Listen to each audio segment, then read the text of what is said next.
Praise the Lord. ലൂക്കോസ് വിശേഷം 19-ാം അധ്യായം 1 മുതൽ 10 വരെ വായിക്കാം. അവൻ എരിഹോയിലെത്തി കടന്നു പോകുമ്പോൾ ചുങ്കക്കാരിൽ പ്രമാണിയും ധനവാനുമായ സക്കായി എന്നു പേരുള്ള ഒരു പുരുഷൻ യേശു എങ്ങനെയുള്ളവനെന്ന് കാണുവാൻ ശ്രമിച്ചു. വളർച്ചയിൽ കുറിയവനാകൊണ്ട് പുരുഷാര നിമിത്തം കഴിഞ്ഞില്ല. എന്നറേ അവൻ മുമ്പോട്ടോടി അവനെ കാണേണ്ടതിന് ഒരു കാട്ടത്തിന്മേൽ കയറി. യേശു ആ വഴിയായി വരികയായിരുന്നു. അവൻ ആ സ്ഥലത്തെത്തിയപ്പോൾ മേലോട്ട് നോക്കി, സക്കായിയെ, വേഗമിറങ്ങി വാ, ഞാൻ ഇന്ന് നിന്റെ വീട്ടിൽ പാർക്കേണ്ടതാകുന്നു എന്ന് അവനോട് പറഞ്ഞു. അവൻ ബന്ധപ്പെട്ട് ഇറങ്ങി സന്തോഷത്തോടെ അവനെ കൈക്കൊണ്ടു. കണ്ടവരെല്ലാം അവൻ പാപിയായൊരു മനുഷ്യനോടുകൂടെ പാർപ്പാൻ പോയി എന്ന് പറഞ്ഞ് പിറുപിറുത്തു. സക്കായിയോ നിന്ന് കർത്താവിനോട്, കർത്താവേ, എൻ്റെ വസ്തുവകയിൽ പാതി ഞാൻ ദരിദ്രർക്ക് കൊടുക്കുന്നുണ്ട്. വല്ലതും ചതിവായി വാങ്ങിയിട്ടുണ്ടെങ്കിൽ 4 മടങ്ങ് മടക്കി കൊടുക്കുന്നു എന്ന് പറഞ്ഞു. യേശു അവനോട്, ഇവനും അബ്രഹാമിൻ്റെ മകനാകയാൽ ഇന്ന് ഈ വീട്ടിന് രക്ഷ വന്നു. കാണാതെ പോയതിനെ തിരഞ്ഞു രക്ഷിപ്പാനല്ലോ മനുഷ്യപുത്രൻ വന്നത് എന്ന് പറഞ്ഞു. ഇവിടെ യേശു കർത്താവിൻ്റെ പരസ്യ ശുശ്രൂഷ വേളയിലെ അതിപ്രധാനമായ ഒരു സംഭവമാണ് വായിച്ച് കേൾക്കുവാനിടയായി തീർന്നത്. ഇവിടെ സക്കായി എന്ന പേരിൽ അറിയപ്പെടുന്ന ചുങ്കക്കാരിൽ പ്രമാണിയും ധനവാനുമായ ഒരു മനുഷ്യനുണ്ടായിരുന്നു. വളരെ പൊക്കം കുറഞ്ഞ മനുഷ്യനാണ്. ഒരു ദിവസം അദ്ദേഹത്തിന് തോന്നി യേശുവിനെ ഒന്ന് കാണണം എന്ന ആഗ്രഹം തോന്നി. അദ്ദേഹത്തിന് പ്രത്യേകിച്ച് അവിടെ ആവശ്യങ്ങളെന്നും എന്ന് പറയുമ്പോൾ അദ്ദേഹം ഒരു രോഗിയാണെന്നോ അല്ലെങ്കിൽ കടബാധ്യതയുള്ള ആളാണെന്നോ അല്ലെങ്കിൽ ഭൂതം ബാധിച്ച മനുഷ്യനാണെന്നോ അങ്ങനെയൊന്നും പറയുന്നില്ല. പല വ്യക്തികളും അങ്ങനെ ഓരോ ആവശ്യങ്ങൾക്ക് വേണ്ടി യേശുവിൻ്റെ അടുക്കലേക്ക് കടന്നു വരുമ്പോൾ ഈ സക്കായി എന്ന മനുഷ്യൻ യേശുവിനെ കാണണമെന്ന ആഗ്രഹത്തോടെ, നമുക്കറിയാം ഇഷ്ടമുള്ള ഒരു വ്യക്തിയല്ലേ കാണണമെന്ന് തോന്നാറുള്ളൂ. അപ്പോൾ ഞാനവിടെ ചിന്തിക്കുന്നു, സക്കായിക്ക് യേശുവിനോട് ഒരു ഇഷ്ടം തോന്നി. യേശുവിനോട് ഒരു ഇഷ്ടം തോന്നിയപ്പോൾ തന്നെ സക്കായിയുടെ ജീവിതത്തിലൊരു വിടുതൽ ആരംഭിക്കാൻ തുടങ്ങി. യേശുവിനെ നാം സ്നേഹിക്കാൻ തുടങ്ങുമ്പോൾ തന്നെ നമ്മുടെ ജീവിതത്തിനകത്ത് വിടുതൽ തുടങ്ങും. ആത്മാർത്ഥമായിട്ട്, കാര്യസാധ്യത്തിന് വേണ്ടിയിട്ടല്ല. അവിടെ വന്നുകൂടുന്ന പല വ്യക്തികളെയും നോക്കാമെങ്കിൽ അവർക്ക് കാര്യസാധ്യത്തിന് വേണ്ടിയിട്ടാണ് വരുന്നത്. യേശുവിൻ്റെ അടുക്കലും പലരും ഇന്ന് ദൈവസന്നിധിയിൽ കടന്നു വരുന്നതിലും ഒട്ടുമുക്കാൽ പേരും കാര്യസാധ്യത്തിന് വേണ്ടി വരുന്നവരുണ്ട്. പക്ഷേ ഇവിടെ സക്കായി വന്നത് കാര്യസാധ്യത്തിനല്ല. സക്കായിക്ക് യേശുവിനോടൊരു ഇഷ്ടം തോന്നി, കാണാനൊരാഗ്രഹം തോന്നി. യേശു എങ്ങനെയുള്ളവനെന്ന് കാണാനൊരാഗ്രഹം തോന്നി. അങ്ങനെ യേശുവിൻ്റെ അടുക്കലേക്ക് കടന്നു വന്നതാണ്. കടന്നു വന്നിട്ട് സക്കായിക്ക് കാണാൻ പറ്റുന്നുണ്ടോ? കാണാൻ പറ്റുന്നില്ല, പൊക്കം കുറവാണ്. വീണ്ടും ആ മനുഷ്യൻ അവിടെ നിന്ന് പിന്മാറിപ്പോയില്ല. നമ്മുടെയൊക്കെ ജീവിതത്തിലാണെങ്കിൽ മുന്നോട്ട് പോകുമ്പോൾ എന്തെങ്കിലും ചെറിയൊരു വിഷയം വന്നു കഴിഞ്ഞാൽ എന്ത് ചെയ്യും? അവിടെ വെച്ചെല്ലാം മതിയാക്കി വീട്ടിൽ പോയിരിക്കും. പക്ഷേ സക്കായി പറയുന്നു, ഓടിപ്പോയി ഒരു കാട്ടത്തിയുടെ മുകളിൽ കയറി. കാട്ടത്തി എന്ന് പറയുമ്പോൾ തന്നെ വളരെ കൂർത്ത മുള്ളുകളുള്ള വൃക്ഷമാണ് കാട്ടത്തി. ആ കാട്ടത്തിയുടെ മുകളിലേക്ക് സക്കായി വളരെ ബന്ധപ്പെട്ട് കയറി. എന്തുകൊണ്ടാണ് ബന്ധപ്പെട്ട് കയറുന്നത്? യേശുവിനെ കാണാനുള്ള ആഗ്രഹം, യേശുവിനോടുണ്ടായ ആ ഒരു സ്നേഹം. ആ സ്നേഹം കാരണം താൻ ആ ബന്ധപ്പാടെല്ലാം മറന്ന് കാട്ടത്തിൻ്റെ മുകളിലോട്ട് കയറി. അപ്പോൾ യേശുവിനൊരു സ്വഭാവമുണ്ട്. കർത്താവിനെ സ്നേഹിക്കുന്നവരെ അല്ലെങ്കിൽ യേശുവിന് വേണ്ടിയിട്ട് ഇങ്ങനെ ബന്ധപ്പാടുകളെ സഹിക്കുന്നവരെ കണ്ടിട്ട് കണ്ടില്ലെന്ന് പറഞ്ഞ് പോകാനൊന്നും യേശുവിന് കഴിയത്തില്ല. യേശുവിന് സക്കായിയുടെ പേരറിയാൻ വേണ്ടിയിട്ടുള്ള ബന്ധമൊന്നും ഇതിൽ പണ്ടൊന്നും കണ്ടിട്ടുള്ളതായിട്ടൊന്നും കാണിക്കുന്നില്ല. യേശു ആത്മാവിൽ തിരിച്ചറിഞ്ഞു, സക്കായി എന്ന പേരുള്ള ഒരു മനുഷ്യൻ എന്നെ കാണാൻ വേണ്ടി മരത്തിൻ്റെ മുകളിൽ, കാട്ടത്തിയുടെ മുകളിൽ ഇരിപ്പുണ്ടെന്ന് യേശുവിന് ആത്മാവിൽ വെളിപ്പെട്ടു. യേശു കാട്ടത്തിയുടെ ചുവട്ടിലെത്തിയപ്പോൾ വിളിച്ചു, സക്കായിയെ, വേഗമിറങ്ങി വാ, ഞാനിന്ന് നിൻ്റെ വീട്ടിൽ പാർക്കാൻ പോകുന്നു. ഇത് കേട്ടപ്പോൾ എന്തോ ഒരു സന്തോഷം. ഒന്ന് കാണാൻ വേണ്ടിയിട്ടാണ് വന്നത്. ഒന്ന് ദൂരെ നിന്ന് മരത്തിൻ്റെ മുകളിലെങ്കിലും ഇരുന്ന് ഒന്ന് കണ്ടാൽ മതി എന്ന് പറഞ്ഞ് എന്ത് ചെയ്തത്? സക്കായി ഓടി വന്നത്. ആ വന്ന സക്കായിയുടെ വീട്ടിൽ യേശു പാർക്കുവാൻ പോകുന്നെന്ന് കേട്ടപ്പോൾ അതിലും വലിയ സന്തോഷത്തോടെ സക്കായി വേഗത്തിലിറങ്ങി. അവിടെ പറയുന്നു സന്തോഷത്തോടെ യേശുവിനെ എന്ത് ചെയ്തു? സക്കായി സ്വീകരിച്ചു, സന്തോഷത്തോടെ സ്വീകരിച്ചു എന്ന് പറയുന്നു. ഇത് കണ്ടിട്ട് അവിടെ ആൾക്കാരെന്താ പറഞ്ഞത്? ആൾക്കാർ പറയുന്നു അവൻ പാപിയായൊരു മനുഷ്യനോടുകൂടി പാർക്കാൻ പോകുന്നു. യേശുവിനെ കുറിച്ച് പറഞ്ഞ് പിറുപിറുക്കുന്നു. സക്കായി ഇങ്ങനെ പറഞ്ഞത് ആൾക്കാർക്ക് ഇഷ്ടപ്പെട്ടില്ല. കാരണം അവർക്ക് ഇഷ്ടമുള്ള ആളല്ല സക്കായി. പണക്കാരനാണ്, ഒരുപക്ഷെ അഹങ്കാരിയായിരിക്കാം, ഒരുപക്ഷെ അധിക പൈസയൊക്കെ വാങ്ങുന്ന ആളായിരിക്കാം. അപ്പോൾ എന്തൊക്കെയോ കൊണ്ട് അദ്ദേഹം പാപിയാണെന്ന് ജനം കൊടുത്തൊരു ചിത്രം അദ്ദേഹത്തിനുണ്ട്.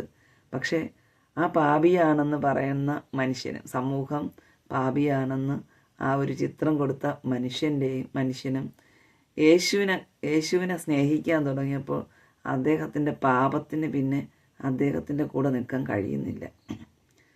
ഈ പാപമെന്ന് പറയുന്ന ശക്തിക്ക് യേശുവിൻ്റെ സാന്നിധ്യത്തിനടുത്ത് നിൽക്കാൻ പറ്റത്തില്ല. ഈ മനുഷ്യൻ പാപിയാണെന്ന് ജനം പറയുന്നു. ഈ മനുഷ്യൻ പാപത്തിൽ ജീവിക്കുന്ന മനുഷ്യനാണെന്ന് ജനം പറയുന്നു. പക്ഷേ എങ്കിൽ പോലും ആ പാപിയാണെങ്കിൽ പോലും അത് ഒരുപക്ഷെ വാസ്തവമായിരിക്കാം. പാപിയാണെങ്കിൽ പോലും യേശുവിൻ്റെ സാന്നിധ്യം ആ മനുഷ്യൻ്റെ അടുത്ത് വന്നപ്പോൾ ആ മനുഷ്യൻ്റെ കൂടെ നിൽക്കുന്ന പാപമെന്ന ശക്തിക്ക് അദ്ദേഹത്തിൻ്റെ കൂടെ നിൽക്കാൻ കഴിയുന്നില്ല. ആ മനുഷ്യൻ്റെ അടുത്ത് ആ മനുഷ്യനോട് യേശു പറഞ്ഞു, സക്കായി ഞാൻ നിൻ്റെ വീട്ടിൽ പാർക്കാൻ വരുന്നു എന്ന് പറഞ്ഞപ്പോൾ തന്നെ സക്കായി വേഗത്തിലിറങ്ങി യേശുവിനെ സന്തോഷത്തോടെ സ്വീകരിച്ചു. മാത്രമല്ല ഉടനെ സക്കായി പറയുന്നു, കർത്താവേ, ഞാൻ എൻ്റെ സമ്പത്ത് പകുതി ദരിദ്രന്മാർക്ക് കൊടുക്കാം. സക്കായിയുടെ ഭയങ്കര ഒരു പ്രായശ്ചിത്തം പോലെ പറയുകയാണ്. ഒത്തിരി ആൾക്കാരുടെ കയ്യിൽ നിന്നൊക്കെ വാങ്ങിയിട്ടുണ്ടാകാം. അടുത്ത് പറയുന്നു, ചതിവായിട്ട് വാങ്ങിയിട്ടുണ്ടെങ്കിൽ ഞാനത് 4 മടങ്ങായിട്ട് തിരിച്ചു കൊടുക്കാം. ഭയങ്കരമായിട്ടൊരു പ്രായശ്ചിത്തം, ചെയ്തു പോയ തെറ്റുകൾക്കെല്ലാം പ്രായശ്ചിത്തം ചെയ്യുന്ന, സമർപ്പിച്ച് പ്രായശ്ചിത്തം ചെയ്യുന്നതായ ഒരു മനുഷ്യനെ നമുക്കവിടെ കാണാൻ കഴിയും. അപ്പോൾ സക്കായി എന്താ അവിടെ ഉണ്ടായത്? അവിടെ സക്കായി യേശുവിൻ്റെ അടുത്ത് പോയപ്പോൾ പാപത്തിന് സക്കായിയുടെ അടുത്ത് നിൽക്കുവാൻ കഴിയുന്നില്ല, സക്കായിയുടെ കൂടെ നിൽക്കുവാൻ കഴിയുന്നില്ല. പാപം സക്കായിയെ വിട്ട് ഓടിപ്പോകുന്നു. Praise the Lord.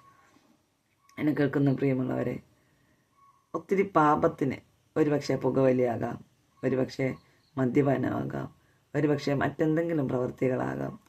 ഇങ്ങനെയുള്ള ഏതെങ്കിലുമൊക്കെ പാപപ്രവർത്തികളിൽ അടിമപ്പെട്ട് കിടക്കുന്ന, അതിൽ നിന്ന് രക്ഷപ്പെടുവാൻ ആഗ്രഹിക്കുന്നുവെങ്കിലും മദ്യപിക്കുന്ന ആളോട് ചോദിച്ചാൽ പറയും, എനിക്ക് മദ്യപാനം മതിയാക്കണമെന്ന് പറഞ്ഞാൽ പറയും, എനിക്ക് ആഗ്രഹമുണ്ട്, പക്ഷേ എനിക്ക് പറ്റുന്നില്ല. എനിക്കതിൽ നിന്ന് പുറത്തു വരണമെന്ന് ആഗ്രഹമുണ്ട്, എനിക്ക് പറ്റുന്നില്ല. മറ്റ് മയക്കുമരുന്നുകളൊക്കെ ഉപയോഗിക്കുന്നവരോട് ചോദിച്ചാൽ, അവർ സ്നേഹത്തോടെ ചോദിച്ചാൽ അവർ പറയും, എനിക്കിതൊന്ന് പുറത്തു വരാൻ ആഗ്രഹമുണ്ട്, പക്ഷേ എനിക്കതിന് പറ്റുന്നില്ല, പറ്റാത്തത് കൊണ്ടാണ് എന്ന് പറയും. പക്ഷേ യേശുവിൻ്റെ സാന്നിധ്യത്തിന് അടുത്ത് വരുമ്പോൾ ഈ പാവപ്രവർത്തിക്ക് നിൽക്കാൻ പറ്റത്തില്ല. യേശു പാപികളെ തടയുന്നില്ല, ഒരിക്കലും യേശു പാപിയെ തടയുന്നില്ല. ഈ ജനം ഇവിടെ തടഞ്ഞപ്പോഴും, ജനം ഇവിടെ എതിര് പറഞ്ഞപ്പോഴും യേശു എന്ത് ചെയ്തു? സക്കായിയെ ജനം ഒരുപക്ഷെ സക്കായിയെ എന്ന് വിളിച്ചപ്പോഴേ മുകളിലോട്ട് നോക്കിയിട്ട് ചേടാ ഇതാരാണ്, ഇവനാണോ എന്ന് ജനം മനസ്സിൽ ചിന്തിച്ച് കാണും. പക്ഷേ യേശു എന്താ ചെയ്തത്? സക്കായി വേഗം വാ, ഇവരതൊക്കെ പറയട്ടെ, എനിക്കെന്ത് ചെയ്യാൻ, ഞാൻ നിൻ്റെ വീട്ടിലോട്ട് വരാമെന്ന് പറയുന്നത്. അപ്പോൾ യേശു പാപിയെ തടയുന്നില്ല. നീ പാപം ചെയ്യുന്ന വ്യക്തിയാണ്, അല്ലെങ്കിൽ ഞാൻ ദൈവത്തിന് നിരക്കാത്ത കാര്യം ചെയ്യുന്ന വ്യക്തിയാണ് എന്ന് പറഞ്ഞ് ഒരിക്കലും യേശുവിൻ്റെ അടുക്കൽ വരാതിരിക്കേണ്ട. നിൻ്റെ പാപം ഒരിക്കലും തടസ്സമല്ല. നീ യേശുവിൻ്റെ അടുക്കലേക്ക് കടന്നു വരുമ്പോൾ നിൻ്റെ ജീവിതത്തിൽ നിന്ന് നിൻ്റെ പാപപ്രവർത്തികൾക്ക് നിൻ്റെ കൂടെ നിൽക്കാൻ പറ്റത്തില്ല. അത് നിന്നെ വിട്ട് ഓടിപ്പോകുവാനിടയെത്തിരും. നീ വർഷങ്ങൾ ശ്രമിച്ചിട്ട് മാറാത്ത പല പല ദുശീലങ്ങളും യേശുവിൻ്റെ സാന്നിധ്യത്തിൽ വന്നാൽ മാറിപ്പോകാനിടയായിത്തീരും. ഇവിടെ ഇതാ കാര്യസാധ്യത്തിന് വേണ്ടി വന്ന ഒത്തിരി ആൾക്കാർ ഒരുപക്ഷെ യേശുവിൻ്റെ ഒപ്പം ഉണ്ടായിരിക്കാം. രോഗവിടുതലിനും ഓരോ എന്തെങ്കിലുമൊക്കെ സൗഖ്യത്തിനും ആവശ്യങ്ങൾക്കൊക്കെ വേണ്ടിയിട്ട് വന്ന്. പക്ഷേ അവർക്ക് ആർക്കും ലഭിക്കാത്ത ഒരു വലിയ രക്ഷയാണ് സക്കായിയുടെ ജീവിതത്തിൽ ലഭിക്കുവാനിടയിൽ തീർന്നത്. സക്കായിയുടെ ജീവിതത്തിൽ എന്തൊക്കെയാണ് യേശുവിനെ സ്നേഹിക്കാൻ, യേശുവിനോടൊരു സ്നേഹം തോന്നിയപ്പോൾ സക്കായിയുടെ ജീവിതത്തിൽ എന്തൊക്കെ വിടുതലാണ് ഉണ്ടായത്. സക്കായി എന്തോ മാറ്റാൻ കഴിയാത്ത ദുശ്ശീലങ്ങൾ, പാപ സ്വഭാവം സക്കായി വിട്ടു മാറുവാനിടയായി. ഒരു പശ്ചാത്താപ സക്കായിയുടെ മനസ്സിനുണ്ടായി. മാത്രമല്ല ഇവിടെ ഇത് വന്നു, ഇവിടെ 9-ാം വാക്യത്തിൽ പറയുന്നു, ഇവനും അബ്രഹാമിൻ്റെ മകനാകിയ ഇന്ന് ഈ വീടിന് രക്ഷ വന്നിരിക്കുന്നു. ഈ വീട്ടിന് രക്ഷ വന്നിരിക്കുന്നു എന്നാണ് പറയുന്നത്. സക്കായി നിനക്ക് മാത്രം രക്ഷ വന്നു എന്നല്ല പറയുന്നത്. ഒരു സക്കായി യേശുവിനെ സ്നേഹിച്ചപ്പോൾ സക്കായിക്ക് മാത്രം രക്ഷ വന്നു എന്നല്ല, സക്കായി രക്ഷപ്പെട്ടു. പാപത്തിൽ നിന്ന് സക്കായി രക്ഷപ്പെട്ടു. അടുത്ത് പറയുന്നു സക്കായിയുടെ വീട് രക്ഷപ്പെട്ടു എന്ന്, വീട് രക്ഷ വന്നിരിക്കുന്നു എന്ന്. അപ്പോൾ ഒരു വ്യക്തി യേശുവിനെ സ്നേഹിച്ചാൽ, യേശുവിൻ്റെ സാന്നിധ്യത്തിലോട്ട് വന്നു കഴിഞ്ഞാൽ, ഇന്ന് നമുക്ക് യേശുവിനെ നേരിട്ട് പോയി ഇതുപോലെ ആ സക്കായിയുടെ കാലത്തുള്ളതുപോലെ കട്ടത്തിൻ്റെ മണ്ടയ്ക്കൊന്നും കയറിയിരുന്ന യേശുവിനെ കാണാൻ പറ്റത്തില്ലായിരിക്കാം. പക്ഷേ യേശുവിൻ്റെ സാന്നിധ്യമുള്ള സ്ഥലമുണ്ട്. യേശുവിൻ്റെ സാന്നിധ്യം അനുഭവിക്കുന്ന സുവിശേഷ യോഗങ്ങൾ, ദൈവത്തിൻ്റെ ആലയം ഉണ്ട്. അപ്പോൾ അതിനകത്തോട്ട് കടന്നു വരുമ്പോൾ തന്നെ യേശുവിനെ സ്നേഹിച്ചിട്ടാണ് നീ വരുന്നതെങ്കിൽ നിൻ്റെ പാപ സ്വഭാവത്തിന് പിന്നെ നിൻ്റെ ജീവിതത്തിൽ നിൽക്കാൻ പറ്റത്തില്ല. പാപ സ്വഭാവം വിട്ടുമാറും. മാത്രമല്ല നിൻ്റെ കുടുംബം രക്ഷപ്പെടുവാനിടയായിത്തീരും, നിൻ്റെ വീട് രക്ഷപ്പെടുവാനിടയായിത്തീരും, നിൻ്റെ തലമുറകൾ രക്ഷപ്പെടുവാനിടയായിത്തീരും, നിൻ്റെ മാതാപിതാക്കൾ രക്ഷപ്പെടുവാനിടയായിത്തീരും, നിൻ്റെ പ്രിയപ്പെട്ടവർ രക്ഷപ്പെടുവാനിടയായിത്തീരും. നീ ഒരു വ്യക്തി മുഖാന്തരം ഒരു കുടുംബം രക്ഷപ്പെടുവാനിടയായിത്തീരും, ഒരു സമൂഹം രക്ഷപ്പെടുവാനിടയായിത്തീരും, നിന്നിലൂടെ അനേക ജാതികൾ, രാജ്യങ്ങൾ രക്ഷപ്പെടുവാനിടയായിത്തീരും. അങ്ങനെയാണെങ്കിൽ ഈ ദിവസങ്ങളിൽ ആ സക്കായിയെ പോലെ ഒന്ന് യേശുവിനെ ഒന്ന് ഇഷ്ടപ്പെടാൻ തോന്നുന്നുണ്ടോ? യേശുവിനെ ഇഷ്ടമല്ലേ? യഥാർത്ഥത്തിൽ യേശുവിനെ ഇഷ്ടമാണ്. യേശുവിനെ ഇഷ്ടമില്ല എന്ന് പറയുന്നവരെ ഞാൻ അങ്ങനെ വലുതായിട്ടൊന്നും കേട്ടിട്ടില്ല. യേശുവിനെ എല്ലാവർക്കും ഇഷ്ടമാണ്. പക്ഷേ ഇഷ്ടം മനസ്സിനകത്ത് വെച്ചുകൊണ്ടിരിക്കുക. ആ ഇഷ്ടത്തിനെ ഒന്ന് പ്രകടിപ്പിക്കാൻ യേശുവിൻ്റെ അടുക്കലേക്ക് വരാമോ? യേശുവിൻ്റെ അടുക്കലേക്ക് വരാൻ കഴിയുന്നുണ്ടോ നമുക്ക്?